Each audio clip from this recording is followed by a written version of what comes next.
Welcome to the Shema podcast series, The Power of the Hebrew Months with Rabbi Peh.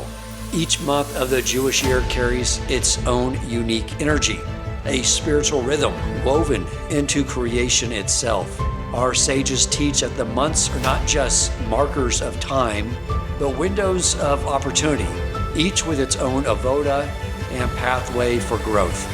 In this monthly series, Rabbi Peh and I will guide you into the flow of sacred time. Together, we'll uncover the spiritual work, the inner energy, and the actions you can take to stay in sync with the month.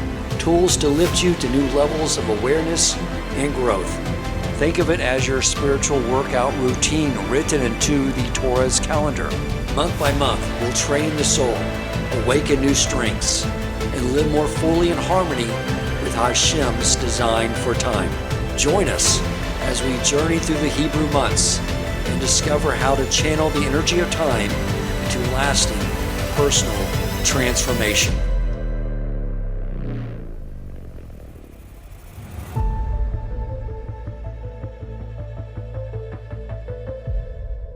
Welcome back, my friends, to another episode of the Shema podcast and our series, The Power of the Hebrew Months. We're here to discuss Teves. And I'll tell you something that's so appropriate.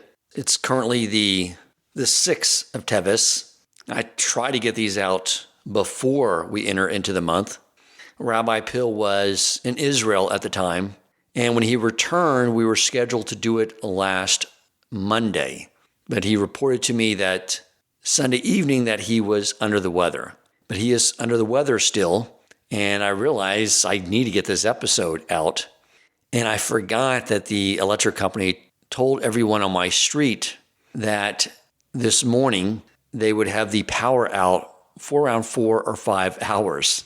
And on top of that, in my office, because I had to record some videos for my business, the light coming in from the windows was very problematic. If anyone's ever done video recording, a little light coming in from the windows will get magnified. It's like someone was standing outside the windows with a spotlight, beaming it into the room. Knowing I'm going to need to be doing a lot of videos for my business, I put blackout on the windows.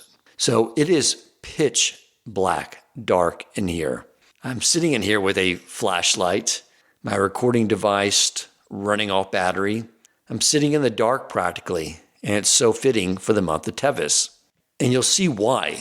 I'll tell you, if this month sort of started off a bit rocky for you, you're going to understand why, and you're going to learn how to reframe it in a way and understand exactly what this month is about. This is one of those months that made me want to study this topic of the months and share what I learned with all of you. Each month is so unique. It's so special. And if you don't know what's going on, it just seems like periods of your life that are confusing. And I was so embedded and ingrained and anchored to the Gregorian calendar that I never noticed until this year that Hanukkah overlaps Kislev and Teves. I never noticed that. To me, Hanukkah was always just in the month of December. And the fact that this holiday had overlapped into Teves is of course not accidental. There's so much and so many reasons why, and it's a good starting point for this conversation about the month of Teves. We spoke a lot last month on Kislev, talking about Hanukkah and this hidden light. And we need to start our conversation about Teves with this hidden light. The light that Hashem created in the beginning of the Torah, when he talks that he created darkness and he created light. This hidden light that he stored away for the tzaddikim. What does that mean? And basically, it's referring to this clarity, this knowing of Hashem. And it's stored for the tzaddikim because the tzaddikim earn it. They build their spiritual eyes through their ongoing internal work, their ongoing Torah learning. And this is something that we're all working on, is improving our ability to perceive this hidden light. Or let me phrase that in terminology that we can more relate to, so it's not so abstract. We are training our eyes to see Hashem in every situation. And when we look at the candles on the menorah during Hanukkah, even though from an outsider's perspective, it may look like we were just looking at flames on a candle, but we weren't. There's more going on there. At a metaphysical level, they're actually training our eyes to see that hidden light. They're preparing us. And what are they preparing us for? The month of Teves. For those of us in the Northern Hemisphere, of course, we know that in the month of Kislev and Teves is when the days get really short. It becomes dark very early. That is there, of course, to be a metaphor for what is happening to us spiritually. In the month of Teves, the reason the Hanukkah celebration laps over into Teves is because in Teves is when that hidden light becomes even more concealed. The most concealed it gets throughout the year. And in Teves, it's a fight. It's a fight to find Hashem's presence in our lives. It can become very challenging.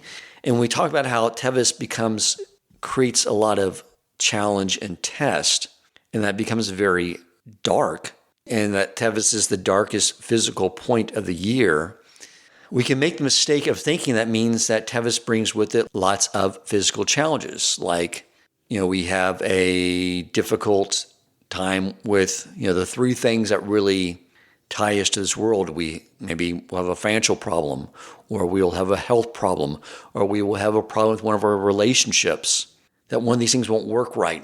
And that's the danger that Teves potentially brings with it. But that's actually just the opposite. The danger of Teves and the challenge with it is that all those things can be going extremely well. Financial prosperity, good health, relationships be going well. But the risk with Teves is that all those things in the physical world can seem to become detached from Hashem. And we can begin to believe that they are just all operating on their own by the rules and laws of nature.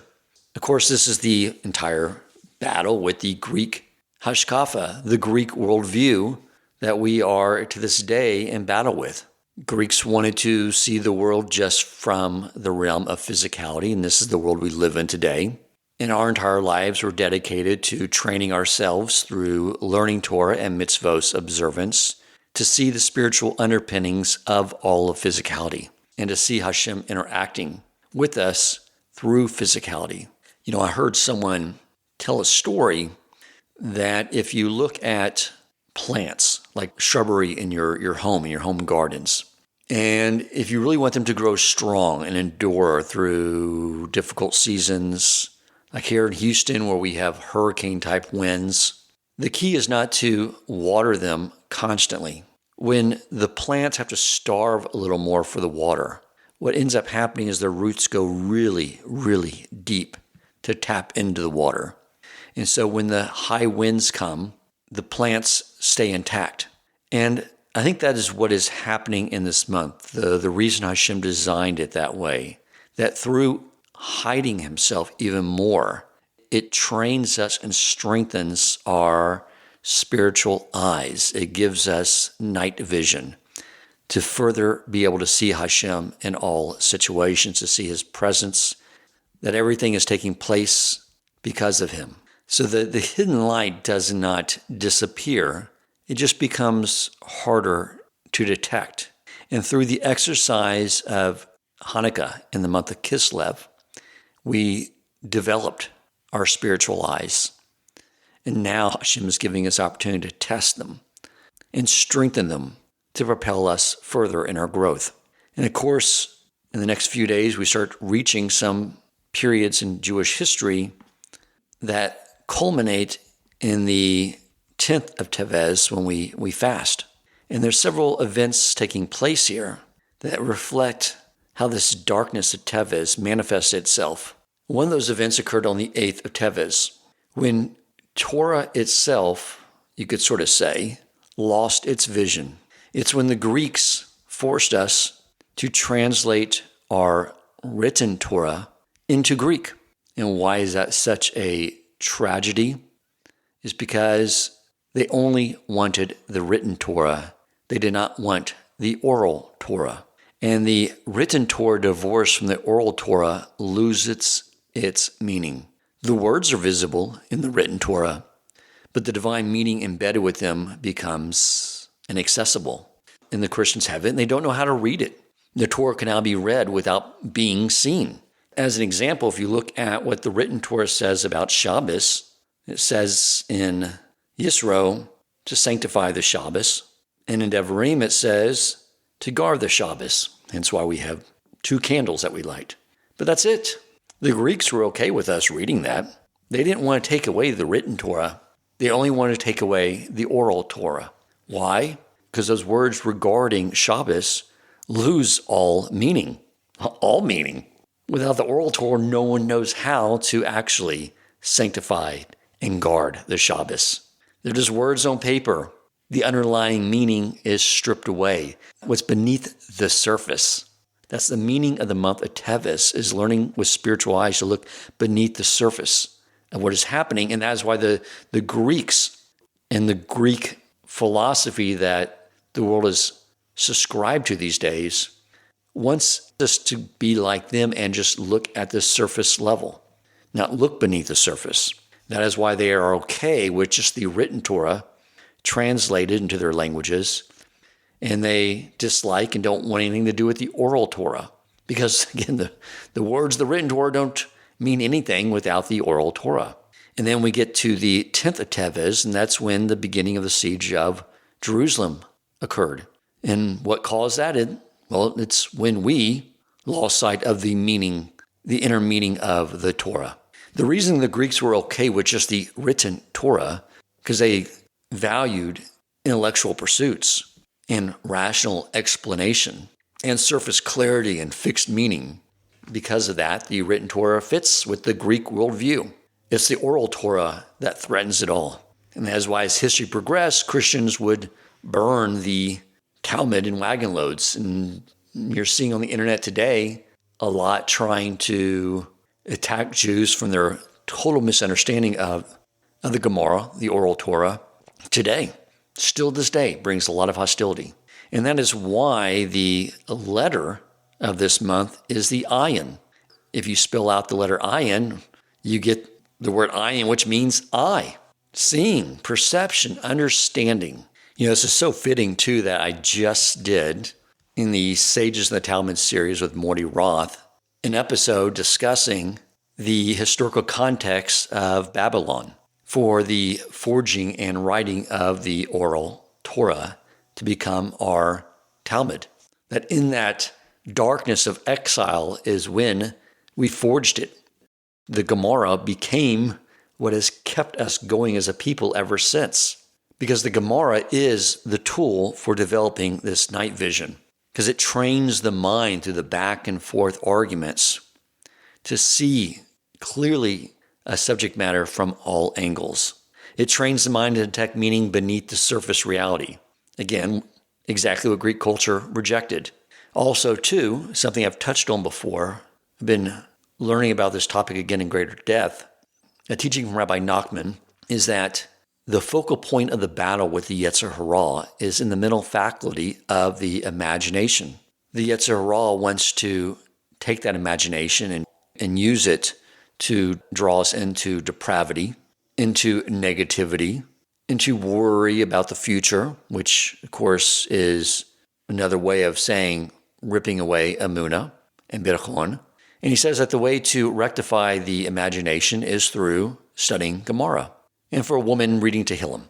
But for man is predominantly through studying Gemara that frees the imagination and allows it to be elevated.